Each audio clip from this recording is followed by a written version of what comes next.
Assalamualaikum warahmatullahi wabarakatuh. Salam planter luar biasa yang di rumah di sana. Apa kabarnya ya guys ya? Semoga sehat selalu ya guys ya. Baik, di sini saya akan menjelaskan bagaimana untuk tips ya guys ya. Budidaya kelapa sawit itu bagaimana sih sebenarnya dari A sampai Z-nya. Jadi budidaya kelapa sawit adalah salah satu usaha yang banyak diminta di masyarakat Indonesia ya guys ya. Bagaimana tidak guys? Kelapa sawit adalah komoditas utama sektor perkebunan di Indonesia yang memiliki nilai ekspor tinggi dalam bentuk CPO guys ya. Budidaya kelapa sawit dapat dilakukan oleh perseorangan, kelompok, bahkan industri. Sebagaimana tanaman dibudidayakan ya guys ya. Baik, langsung saja guys, faktor-faktor yang dapat memaksimalkan pertumbuhan kelapa sawit ya guys ya. Yang pertama adalah lama penyinaran matahari guys. Jadi lama penyinaran ini yang baik itu adalah 5-7 jam per hari guys ya. Jadi penyinaran efektif didefinisikan sebagai total jumlah jam penyinaran yang diterima sepanjang periode kelembapan air tanah yang mencukupi ditambah selama periode stres air guys ya, dikurangi dengan lamanya stres air tanah yang terjadi. Nah kemudian yang kedua adalah suhu guys ya. Yang kedua adalah suhu. Suhu merupakan faktor penting untuk pertumbuhan kelapa sawit ya guys ya. Jadi suhu yang baik itu adalah 25-20 derajat Celcius.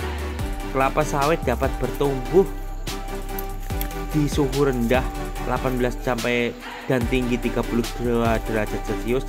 Di luar suhu tersebut, pertumbuhan kelapa sawit tidak akan optimal dan cenderung lambat ya guys ya. Kemudian yang ketiga adalah curah hujan ya guys ya.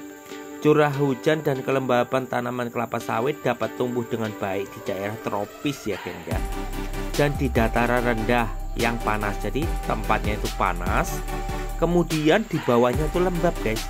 Daerahnya seperti di Indonesia ini kan garis khatulistiwa ya guys ya. Jadi seperti itu teman-teman ya. Kemudian jenis tanah ya guys ya, untuk yang keempat ya guys ya. Jenis tanah yang baik untuk bertanam kelapa sawit adalah tanah latosol ya guys ya. Podlosik merah kuning, hidroset kelabu, dan juga agronosol ya, gambut tipis. Kesesuaian tanah untuk cocok tanam kelapa sawit ditentukan oleh dua hal, yaitu sifat fisik tanah dan kimia tanah guys ya. Sifat kimia tanah, tanaman kelapa sawit dapat tumbuh baik pada tanah pH 4 sampai 6,5 dan pH optimumnya adalah 5,0 sampai 5,5 ya guys ya. Kemudian untuk gambut mengandung lapisan yang terdiri dari lapisan mineral dengan lapisan bahan organik yang belum terkomplikasi, lebih lanjut memiliki pH rendah guys ya. Kemudian sifat fisik tanah ya guys ya.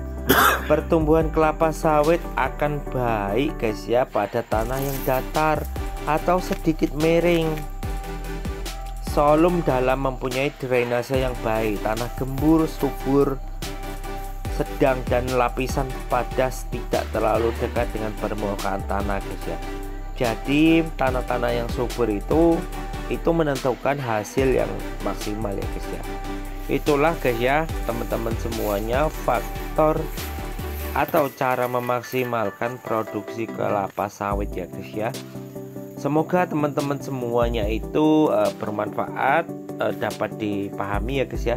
Jadi teman-teman harus tahu nih bagaimana kelapa sawit ini diolah untuk apa, kemudian hasilnya untuk apa ya guys ya. Baik, terima kasih. Mungkin itu saja ya guys ya. Saya akhiri, wabillahi taufiq wal hidayah. Wassalamualaikum warahmatullahi wabarakatuh ya guys ya. Jadi jangan lupa subscribe ya guys ya.